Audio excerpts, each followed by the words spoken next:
নমস্কার বন্ধুরা, আশা করি তোমরা সবাই খুব ভালো আছো।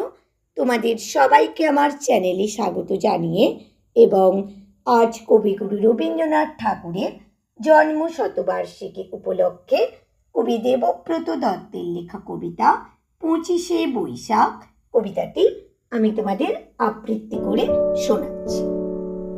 চতুর্দিকে ধূপের ধোঁয়া, বাজছে কোথাও শাঁখ, ক্যালেন্ডারে চোখ চলে যায় 25শে বৈশাখ। বোন বলল ঠাকুর পুজো, বাজছে না তো ঢাক, রেডিওতে বলছে শুধু 25শে বৈশাখ।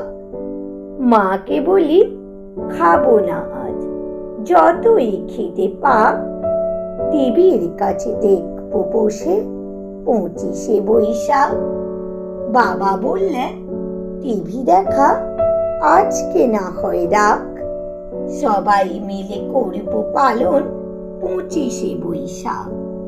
ভাই বলল বীর পুরুষ, দাদা বলল থাক, ভাগ্যে খোকা সঙ্গে ছিল 25শে বৈশাখ।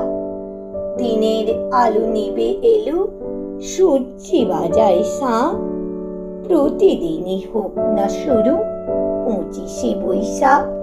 নমস্কার বন্ধুরা, আমার ছোট্ট কবিতাটি যদি তোমাদের ভালো লেগে থাকে আমার চ্যানেলটি লাইক, কমেন্ট ও সাবস্ক্রাইব করে আমার পাশে থেকো।